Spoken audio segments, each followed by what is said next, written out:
मैंने अब्दुल्लाह का बढ़ा हुआ हाथ थाम कर मुसाफा किया। उसने बात जारी रखी, इसी दरगाह का एक मुजाविर हूँ, खिदमत करता हूँ यहाँ आने वाले ज़ायरीन की। मैंने गौर से अब्दुल्लाह की जानिब देखा। आप अपनी गुफ्तगू से तो पढ़े लिखे लगते हैं, फिर ये सब कुछ? मैंने जानबूझकर अपनी बात अधूरी छोड़ दी। वो मेरी बात सुनकर हल्के से मुस्कुराया। शायद आप भी पढ़ाई का मकसद सिर्फ किसी सरकारी नौकरी का हुसूल ही समझते हैं। वैसे मैंने भी कुछ सफ़े स्याह तो किए थे, लेकिन यहाँ आकर पता चला कि अब तक सिर्फ वक्त ही ज़ाया करता रहा। बहरहाल आप बताइए, मैं आपकी क्या खिदमत कर सकता हूँ? नहीं, कुछ नहीं।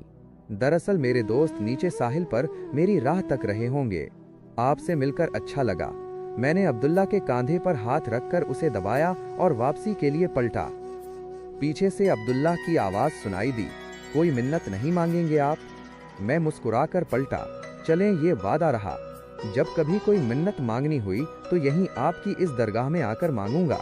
उम्मीद है सुनवाई होगी। मेरी बात सुनकर अब्दुल्ला भी मुस्कुरा दिया। मुझे इंतज़ार रहेगा। मैं उसकी जानिब अलविदाई अंदाज में हाथ लहराकर सीढ़ियां उतर गया। नीचे वो सब मेरे लिए फिक्रमंद हो चुके थे। मुझे देखते ही सबसे पहले एनी बरस पड़ी। साहिर, ये क्या मजाक है? तुम जानते हो हम सब यहाँ तुम्हारी वजह से किस कदर परेशान हो रहे थे। कहाँ चले गए थे तुम? कुछ हमारा भी ख्याल है तुम्हें। वो रुहासी होकर चुप हो गई। मैंने उन सब के सामने हाथ जोड़े, माफ कर दो यार, मेरा इरादा इतनी देर लगाने का नहीं था, बस देर हो ही गई। मैं दूसरी पहाड़ी की चोटी पर बनी दरगाह देखने के लिए चला गया था। मेरे मुंह से दरगाह का नाम सुनते ही वो सब यूं उछले जैसे मैंने उनके ऐन सामने कोई बम फोड़ दिया हो। दरगाह? साहिर तुम? खैरियत तो है ना? उन सब की हैरत बजा थी। हम में से वहां ऐसा कोई भी न था जिसने आज तक दरगाह तो किया, ईदगाह की भी कभी जियारत की हो। हम वो थे जिनके लिए लोग मिन्नतें मांगते थे। हमें भला ऐसी जगहों से क्या वास्ता? हम तो खुद एक मिन्नत के तौर पर इस दुनिया में आए थे, जिन्हें बिन मांगे ही इस जहान में सब कुछ मुयस्सर था।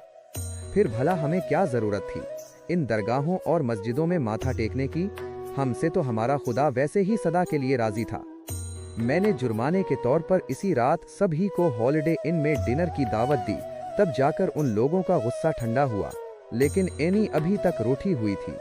वो मुझ पर दूसरों से कहीं ज्यादा अपना हक समझती थी और उसी हक का मान उसे यूं रूठने पर मजबूर भी करता था। एनी की ये खामोशी वापसी पर भी तमाम रास्ते बरकरार रही, लेकिन मैं जानता था कि हस्बे मामूल आधी रात को मुझे फ़ोन किए बिना उसे नींद नहीं आएगी। लेकिन इस रात थकन की वजह से मैं इस कदर गहरी नींद में था कि ना जाने कितनी घंटियों के बाद फ़ोन उठाया। दूसरी जानिब से एनी की परेशान और किसी कदर झंझलाई हुई आवाज़ उभरी, इतनी देर क्यों लगा दी फ़ोन उठाने में? उसकी झुंझलाहट पर मुझे हंसी आ गई। अभी चंद घंटे पहले ही तुमने दर्जनों लोगों की मौजूदगी में ये अहद किया था कि अब आइंदा तुम मुझसे कभी बात नहीं करोगी। तुम जानते हो ना, मैं तुमसे बात किए बिना नहीं रह पाऊंगी, इसीलिए इतना अकड़ते हो। यार, मेरी क्या मजाल कि मैं गवर्नर साहब की इकलौती भतीजी के सामने जरा सी भी अकड़ दिखाने की जुर्रत कर सकूं? मुझे जेल जाने का कोई शौक नहीं है। मजाक मत करो साहिर, मैं बेहद संजीदा हूँ। मैं सीधा होकर बैठ गया। अच्छा, बोलो क्या चाहती हो? दूसरी जानिब से एनी की शरारत भरी आवाज उभरी, दो तुम्हें? नहीं। अच्छा, तो ये तुम संजीदा हो? एनी ने एक ठंडी सी आह भरी। यही तो मसला है, तुमने कभी मेरी मोहब्बत को सीरियस लिया ही नहीं। एनी पर ऐसे दौरे महीने में एक आध बार जरूर पड़ते थे और लगता था कि आज की रात फिर उन्हीं रातों में से एक थी जब हमारी जोरदार बहस होने वाली थी, लेकिन आज मैं उससे बहस के मूड में बिल्कुल भी नहीं था। ओह कम ऑन आइनी, तुम जानती हो कि मैं ये मोहब्बत वगैरह पर बिल्कुल यकीन नहीं रखता। मोहब्बत सिर्फ जिस्म के हसूल की दरख्वास्त का एक मुहज़्ज़ब ज़रिया है, बस एक लफ्ज़ है अपनी ख्वाहिशात पर पर्दा डालने के लिए, और कुछ भी नहीं। वो मेरी बात सुनकर चुप सी हो गई, फिर आहिस्ता से बोली, मैं तो तुम्हें ये दुआ भी नहीं दे सकती कि तुम्हारे दिल की बंजर ज़मीन पर ये खुद रो पौधा आग जाए और उसके कांटे तुम्हारी रूह को भी अपनी काट और चुभन से ज़ख्मी कर दें। तुम्हारा कसूर नहीं है साहिर, शायद ये मेरी आज़ाद ख्याली ही मेरे जज्बे को बेवक़्त करने का बाइस बनती है। Sweet dreams. एनी ने फ़ोन काट दिया। मैं हैरत से फ़ोन को देख रहा था। इस लड़की को क्या हो गया है अचानक? आज से पहले तो कभी उसने इस कदर टूटे हुए लहजे में मुझसे बात नहीं की थी। फिर मैंने खुद ही अपने दिल को तसल्ली दी कि शायद शाम की बेर ने अपना असर उस वक्त देर रात को दिखाना शुरू किया होगा। मैंने करवट ली और फिर आंखें धीरे धीरे बंद होती चली गईं। अगले चंद दिन तक मैं हर बड़ी अमेरिकन गाड़ी को देखकर ना जाने क्यों चौंक सा जाता था और मेरी नजरें दूर तक उस गाड़ी का पीछा करती रहती, लेकिन मुझे वो बड़ी शेवरलेट दोबारा नजर नहीं आई। पता नहीं वो इस शहर में रहते भी थे या फिर कहीं और से उस दरगाह की हाजिरी के लिए आए थे। मैं खुद भी नहीं जानता था कि मेरी इस बेचैनी की असल वजह क्या थी। और फिर सबसे पहले काशिफ ने मेरी ये हरकत महसूस कर ली और चौथे दिन उसने मुझसे आखिरकार पूछ ही लिया, क्या बात है यार, ये आजकल हर बड़ी अमेरिकन गाड़ी को देखकर तुम उसके पीछे ही क्यों पड़ जाते हो। मैंने उस रोज दरगाह पर होने वाली तमाम वारदात उसे तफसील से सुना दी। ओहो, तो ये बात है, अब समझा। मेरा यार दरअसल गाड़ी नहीं बल्कि गाड़ी वाली की तलाश में सरगर्दा है। यार किसी को तो बख्श दिया करो। जो हुलिया तुमने उस लड़की का अभी अभी बयान किया है उससे एक बात तो कंफर्म है कि she is not your type. She is not your type. Oh चुप रहो यार, ऐसी कोई बात नहीं है। मुझे सिर्फ एक तजस्सुस है कि आखिर इस शहर में ऐसी कौन सी फैमिली है जो मेरी तरह गाड़ियों का शौक रखती है, लेकिन मैं उससे वाकिफ नहीं हूँ। काशिफ बोला, ये भी तो हो सकता है कि वो लोग इस शहर से ताल्लुक ही न रखते हों, कहीं और किसी दूसरे शहर से वहां आए हों। यही तो उलझन है कि ये बात कैसे मालूम की जाए कि वो लोग कहाँ से आए थे। मैं उस लड़की की उदास आंखों में छुपी दास्तान पढ़ना चाहता था, लेकिन अफसोस पढ़ नहीं पाया। काशिफ कुछ देर तक गौर से मेरी जानिब देखता रहा, फिर एकदम अचानक खड़ा हो गया। चलो उठो, आओ इस आंखों की कहानी का राज जानने के लिए चलो, अब देर न करो। मैं काशिफ की आदत से वाकिफ था। एक बार जो बात उसके जहन में बैठ जाती थी फिर उसे निकालना हम में से किसी के भी बस की बात नहीं थी। कुछ ही लम्हों बाद काशिफ की चेहरों की जीप तेजी से उसी सड़क पर रवां थी जो उसी वीरान साहिल की पट्टी की जानिब जाती थी जहां वो दरगाह वाक़े थी। काशिफ ने जीप बिल्कुल सीढ़ियों के करीब लाकर खड़ी कर दी। मैंने हैरत से उसकी जानिब देखा। हम यहाँ क्यों आए हैं? तुम्हें वो गाड़ी यहीं नजर आई थी, तो अगर हमें उस गाड़ी का कोई सुराग मिल सकता है तो वो यहीं से मिलेगा। चलो ऊपर दरगाह में चलकर कुछ सुन गुन लेने की कोशिश करते हैं। मेरे पास काशिफ की बात मान लेने के सिवा और कोई चारा भी नहीं था। हम दोनों तेजी से सीढ़ियां फलांगते हुए दरगाह के सहन तक जा पहुंचे। बाहर बैठे एक मुजाविर ने हमें जूते उतारने का इशारा किया। जूते उतारते हुए मैं कुछ याद करके चौंक सा गया। उस रोज भीड़ की वजह से शायद इस दरवाजे पर बैठे मुजाविर की मुझ पर नजर नहीं पड़ सकी थी, लिहाजा मैं जूतों समेत ही दरगाह के सहन में दाखिल हो गया था। मुझे तो इन आदाब का कुछ पता ही नहीं था, लेकिन अब्दुल्ला की नज़र तो मेरे जूतों पर ज़रूर पड़ी होगी, तो फिर आखिर उसने मुझे जूते उतारने का क्यों नहीं कहा। मैं इसी सोच में गुम काशिफ के पीछे पीछे दरगाह के सहन में दाखिल हो गया। काशिफ ने धीरे से मेरे कान में कहा, मैं दरगाह के मुतवल्ली से उस गाड़ी का सुराग लगाने की कोशिश करता हूँ, तुम यहीं ठहरो। मैं जानता था कि काशिफ ऐसे मामलात में पैसे की ताकत पर यकीन रखता था। वो ज़रूर मुतवल्ली के हाथ पर 1000 रुपए रखेगा और उससे मालूमात हासिल करने की कोशिश करेगा। काशिफ तेजी से दरगाह के पिछले दरवाजे से निकलकर किसी जानिब गायब हो गया। मैंने गहरी सांस ली और पीपल के पेड़ों के नीचे रखे पानी के घड़ों की जानिब बढ़ गया। अचानक ही पेड़ों के पीछे से अब्दुल्ला आता दिखाई दिया। उसके हाथ में छोटा सा नौराह था, शायद वो फूलों को पानी देकर वापस आ रहा था।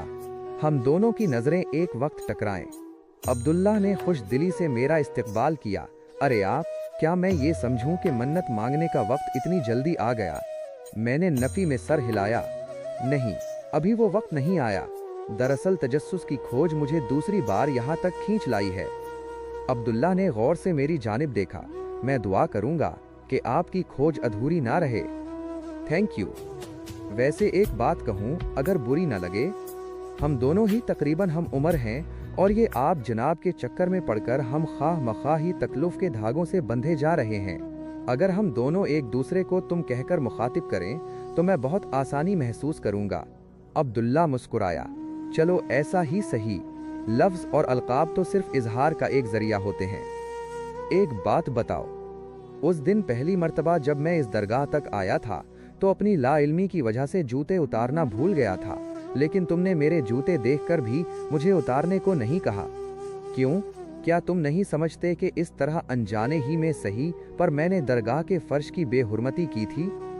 फर्श तो फिर से धुल सकता है, सो धो लिया गया था, लेकिन मुझे ये अच्छा नहीं लगा कि तुम्हें तुम्हारी पहली हाजिरी पर ही टोक दूं। मुझे हैरत हुई कि ये कैसा मुजाविर है जो अपनी दरगाह के फर्श से ज्यादा दिलों के मेले होने को अहम समझता है। मैंने गौर से अब्दुल्ला की जानिब देखा। तुम अपने तौर तरीकों से किसी भी तरह इस दरगाह के मुजाविर नहीं लगते। क्या मैं पूछ सकता हूँ कि तुम यहाँ तक कैसे पहुँचे? अब्दुल्ला के चेहरे पर उसकी वही हसीन सी मुस्कुराहट फैल गई। बस यूं समझ लो कि मुझे भी किसी की खोज यहाँ तक खींच लाई है। तो क्या तुम्हारी खोज अभी मुकम्मल नहीं हुई? मेरी खोज तो शायद कभी मुकम्मल न हो। मैं जिस रास्ते का मुसाफिर हूँ, उसकी मंजिल आने से पहले ही जिंदगी की शाम हो जाती है। ये दरगाह भी सिर्फ मेरा एक पड़ाव ही तो है। जाने कब यहाँ से भी कोच करने का परवाना मिल जाए। मैं हैरत से अब्दुल्ला का ये फलसफा सुनता रहा। ये मेरी इस नौजवान से दूसरी मुलाकात थी और दोनों मर्तबा मैंने महसूस किया था कि अब्दुल्ला वो नहीं है जो वो बज़ाहिर नजर आता है। इतने में काशिफ दरगाह के पिछले हिस्से से नमूदार हुआ और उसने वहीं से मुझे बाहर निकलने का इशारा किया। मैंने अब्दुल्ला से रुखसत चाही। ये हमारी दूसरी लेकिन अधूरी मुलाकात थी। उम्मीद है तीसरी मुलाकात जल्द होगी और हम दोनों तब ठीक तरह से एक दूसरे को जान पाएंगे।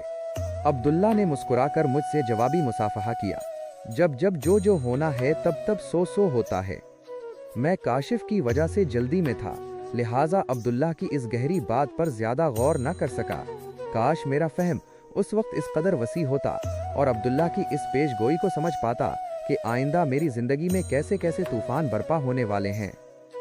जब मैं दरगाह से बाहर निकला तब तक काशिफ जीप में सवार हो चुका था। मेरे बैठते ही उसने एक झटके से जीप आगे बढ़ा दी। काम बन गया है, मैंने पूरी मालूमात हासिल कर ली है। मैंने बेचैन होकर काशिफ से वजाहत चाही। हुकूमत, बोलते रहो। काशिफ ने गाड़ी हाईवे पर डालकर रेस बढ़ा दी। दरअसल पिछली मर्तबा जब हम यहाँ सैर के लिए आए थे तब वो जुमेरात का दिन था, इसीलिए उस दिन यहाँ तुम्हें बहुत ज्यादा भीड़ भी नजर आई। वो गाड़ी भी यहाँ हर जुमेरात को आती है। गाड़ी के मालिकान के बारे में तो मैं कुछ ज्यादा नहीं जान सका, बस इतना पता चला है कि कोई जिद्दी पुश्ती रईस हैं। जिन दो औरतों को तुमने देखा था वो माँ बेटी हैं।